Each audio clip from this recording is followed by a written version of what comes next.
Stories ever told. And this morning on Labor Day weekend, I decided I wanted to talk to you about work.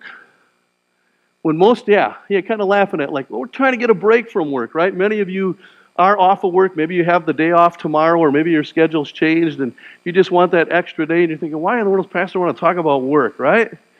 Well, I not so much want to talk about your job per se, or your occupation or your vocation, whatever you want to call it, the actual work that you do, but rather where I want to go with this is how you do your work and who you do your work for. I think this weekend is a really good reminder, or a good weekend for us to be reminded of how we go about carrying out our tasks, okay?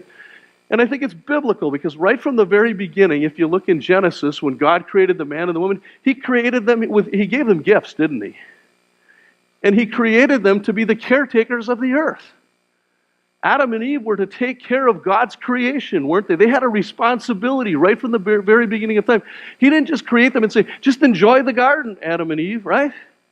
He gave them a specific occupation, a specific task to do, didn't He? Eve was going to bear children to become a mother and take care of children, and Adam was to be the first zookeeper, if you will. He was to be the first gardener. He was to look over the creation that God had given him. God didn't just place him in a place and say, now just enjoy it all. It came with responsibilities, didn't it? And God equipped him to carry out those responsibilities. What I want to say is work was a part of God's plan right from the very beginning, right from creation. And if you think a little bit deeper on that, work or having a purpose is a blessing, isn't it? When you get some kind of accomplishment feedback out of your work, there's a blessing, isn't there? If we were to just go to work and it didn't feel like it was making any difference whatsoever, we wouldn't have any joy or any blessing out of that work, would we? It would become a burden instead of a blessing, wouldn't it? Now, maybe some of you have work like that. You think, maybe that's what you're thinking. I'm not sure how I'm making any difference, and I'm coming home and I'm thinking, maybe I'm not making a difference. You're not getting a whole lot of joy out of it. That can become a burden rather than a blessing. When in fact, God really wants us to be blessed by the work we do. And sometimes it's not necessarily in the work that we do, but how we do the work is where we get the blessing and why we do the work. We find, and I think especially in North America, we find a lot of our own personal significance in the work that we, don't we? The work that we do. We find value in that, and others find value in our significance. I think, and I'm not going to talk about this a whole lot this morning, but when God created us, He not only gave us gifts, but He gave us the ability to use those gifts, and in using those gifts, we find that significance. I think every single one of us was created to do something significant. And one of the questions I have is, have you found your significance? Have you found God's purpose for your life? Now that's a huge question. I've been asking myself that, and I'm going to challenge the men of this church. I'm going to do a short-term Bible study group for 6 sessions on significance. And what we're going to look at is discovering God's purpose for your life. Now, I'm not suggesting that many people haven't found their significance or purpose for their life, but I think that when we find our significance, when we do what we're called to do, it makes all the difference in the world in not only our own personal level of satisfaction, but in how we bless others and bless God. And our work no longer becomes a burden, but it becomes a blessing to us and others. Are you with me on that? God created us to be a blessing. And we find that we can live out that blessing and receive blessings when we understand our significance. So look for more on that in the next couple of weeks, okay? We'll have dates and some more information on that. But for the men, a 6-week study, discovering your purpose for life and discovering significance.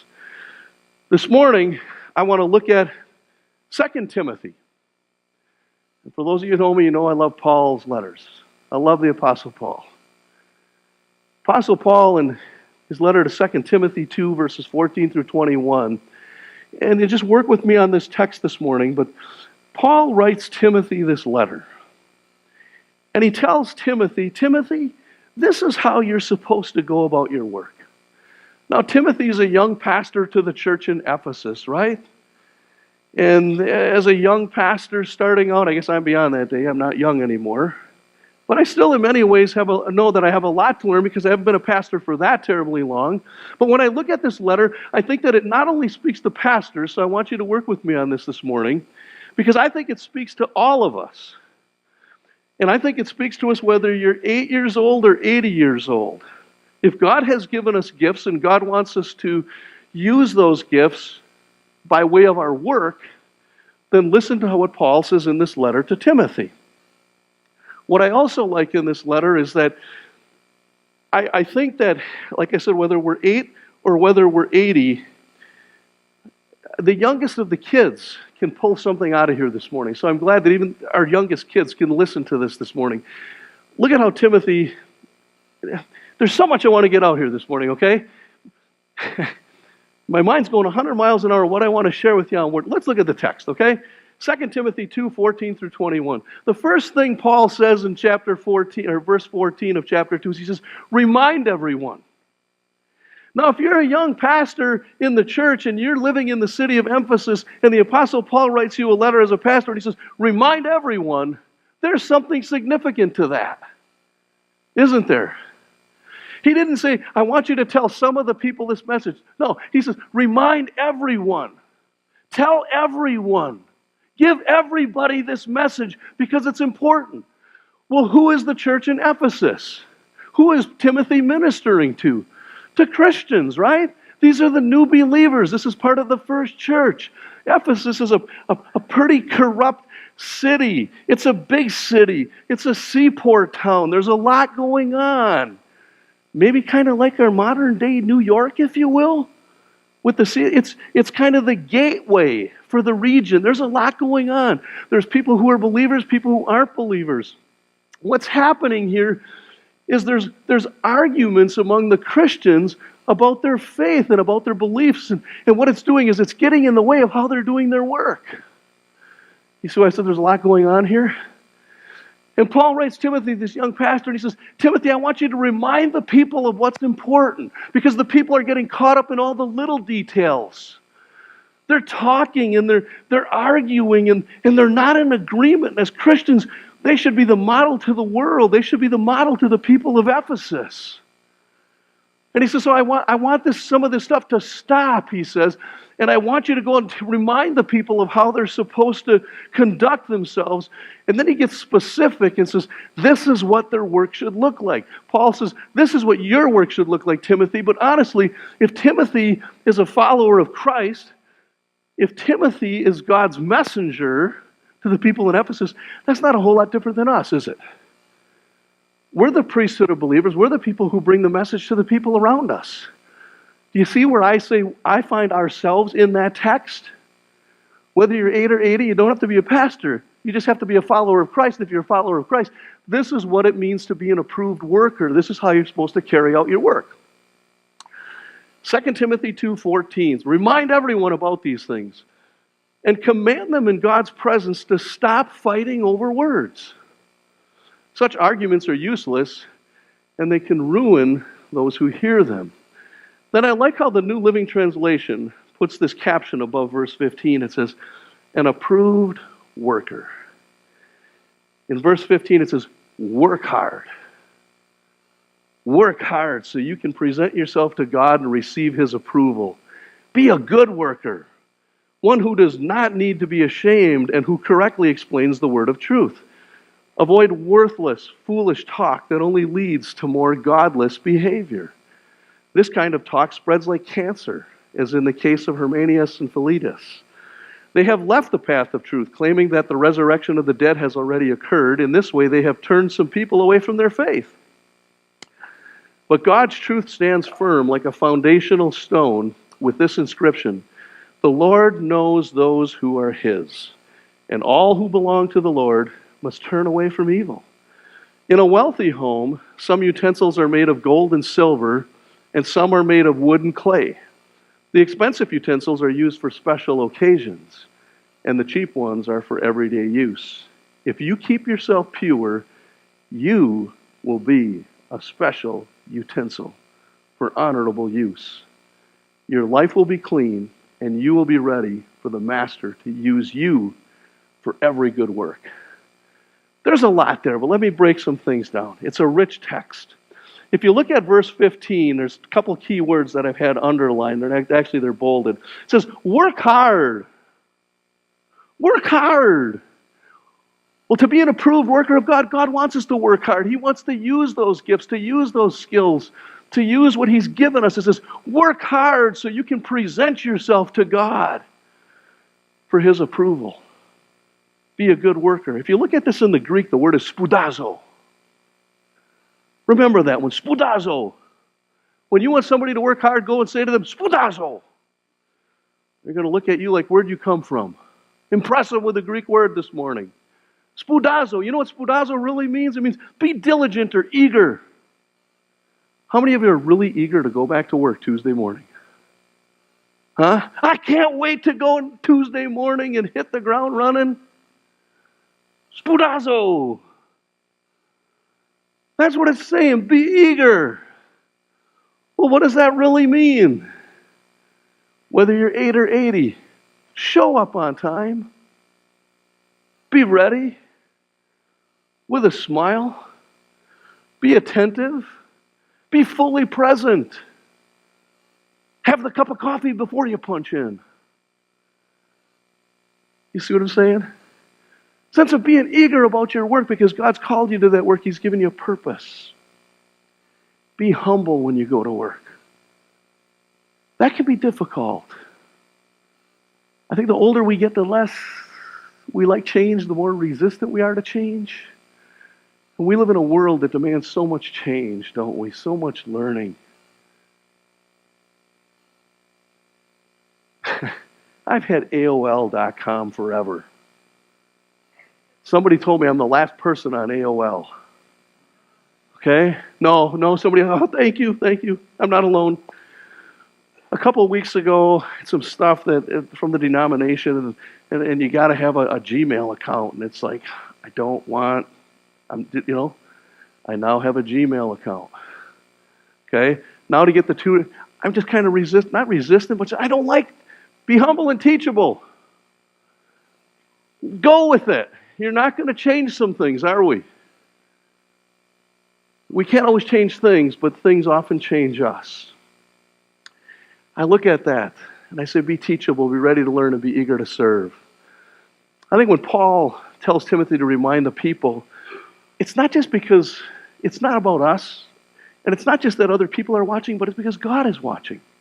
God is watching how we approach our work, and He's seeing what kind of workers we are. Look at verse 15 again. It says, work hard. Why? So you can present yourself to God and receive His approval. It's not necessarily about our boss's approval, although we want our boss's approval, we may not have a job, but it's really about showing God who we are, and we're taking Him serious, and we get His approval. Look at verse 16 then. It says, avoid worthless, foolish talk that only leads to more godless behavior. This kind of talk spreads like cancer. Well, what does that mean?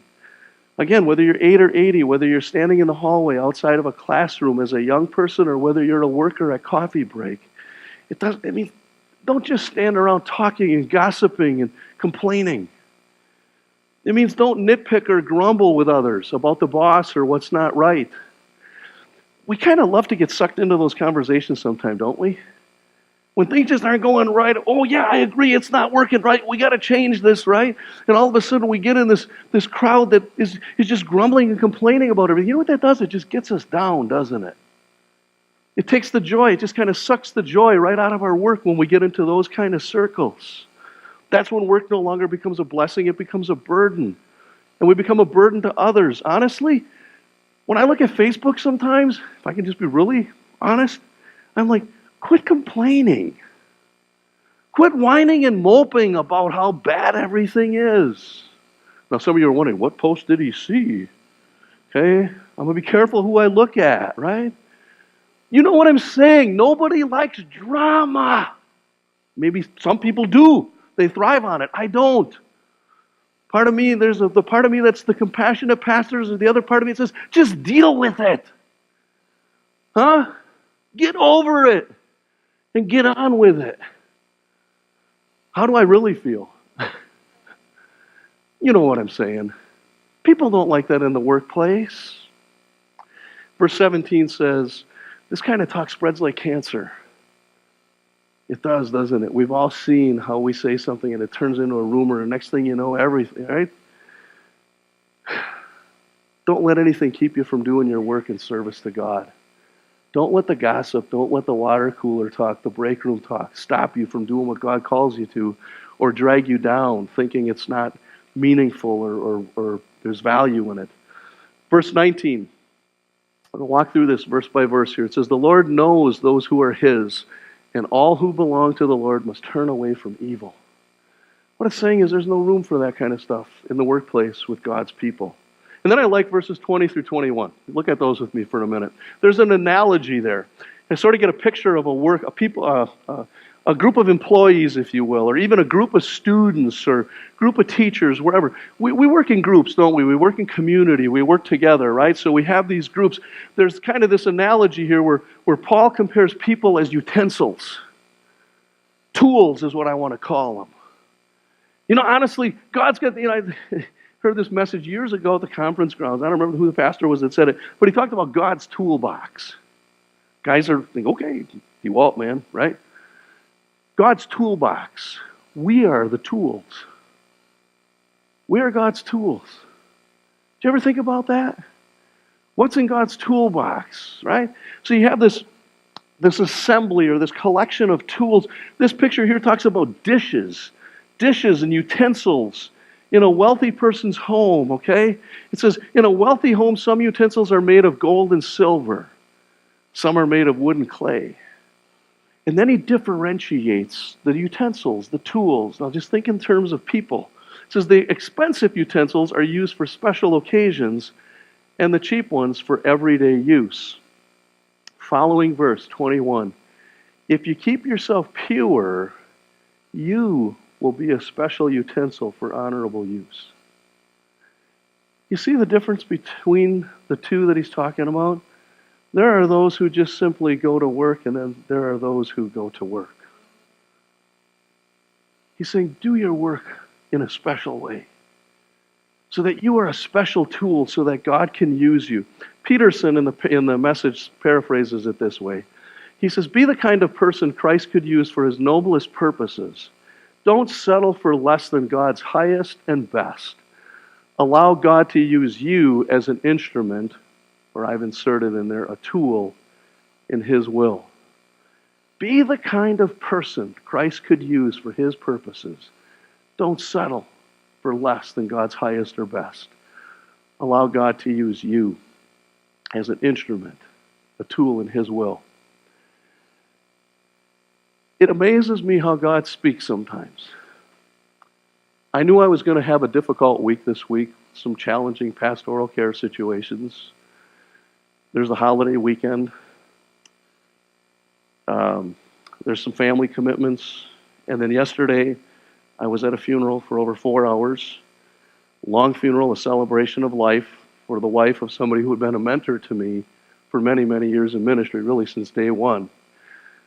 Awesome funeral service.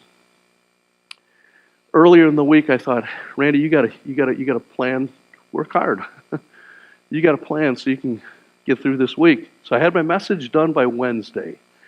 And just because my message is done on paper doesn't mean it's done for Sunday. You know that. Because half the time what I come up here with isn't on paper that I prepared. But it was done on Wednesday, and I felt pretty good about it. I felt God had spoken to me about work and how I should do my work and what I needed to share this morning. On Thursday, I went to Calvin Seminary, and there was a 4-hour session, which included a good lunch. Never want to show up late for that, right? Included a really good lunch, and then I got to meet our new seminarian. And next week we're going to introduce Curtis DeVries to you. He's actually here this morning. Maybe I can just ask Kurt to stand up. Kurt, where are you? Yeah, be ready, okay? Yeah, give Kurt a hand. I told him we weren't going to do anything official till next week, so this is kind of officially unofficial. But make sure that you stick around so people can greet you this morning, and next week we'll do an introduction and tell people where you're from and this road we're on, right? So Thursday morning, or Thursday afternoon, we had this session, and the speaker talked about work and how the seminarians are supposed to go about their work for the next 2 years, and how the mentors are supposed to go about their work for the next 2 years. And I thought, wow, this is God speaking, man. It's Labor Day weekend. I want to talk on work. Usually I talk about our country or something, and I'm going to talk about work. And then I heard this message on work. And what the speaker had shared with us was a video. I'm not going to show the video this morning, but I'm going to encourage you maybe to go and look at the video. It's on YouTube, and the speaker is Michael Jr. Some of you know Michael Jr. He's an African-American Christian comedian. And he talked about knowing your why. There's a difference between what we do and why we do it. Watch the video. But one of the things he did is in his message that he delivered in Winston-Salem, North Carolina, he takes a break in the middle of his comedy routine or whatever, and he calls it a break. And he asks people in the audience to participate. Now don't worry, I'm not going to ask you to do this, okay? But there was a gentleman sitting in the second row, end of the row, and it was an African-American gentleman, and Michael Jr. looked at him and said, he says, "What do you do for a living?" And the man said, "Well, I'm a director of music at a local college." And he said, "Great. This was not planned. Totally not planned." And he said, "I want you to sing for me the first few bars of Amazing Grace." So the gentleman sat in his seat and he sang, "Amazing Grace, how sweet the sound that saved a wretch like me." And then everybody clapped. And he looked at the man and he said, "Great." He said, "Now I want you to sing it." He said, as though an African-American person, he said, "I want you to sing it in your context. You got shot as a kid." He said, "You just spent time in prison. Your uncle just got out of prison for 20 years. You had a really bad life." And he says, "And you just got saved. Now sing Amazing Grace." And that guy bellered out, "Amazing Grace," and just it saved a wretch like me. And it was amazing. Drew the crowd to both laughter and tears. Do you see the difference? We know what we sing. We know what we do. But when we realize and put it in life context of who we're doing it for, it changes how we do it, doesn't it? What I want you to take with you this morning is this. Whatever you do, it's significant. You and I are God's children, given a purpose to make a difference in this world. There is no such thing as a meaningless task. We've all been given a task. We're all part of God's toolbox. We're all utensils that God can use. Every one of us created differently, but certainly designed to carry out God's purposes, to shine the light, to share His love, to make a difference in our world. That doesn't matter whether you're on an assembly line or whether you're in the operating room. It doesn't matter whether you're protecting our citizens or whether you're teaching in a school. If there are people around you, you have the ability to change lives, don't you?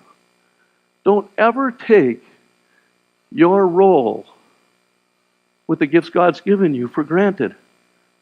What may seem insignificant to everyone may be a world of difference to just one.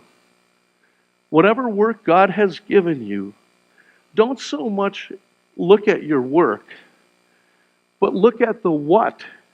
Not so much at the what you do, but the how you do it and the why you do it.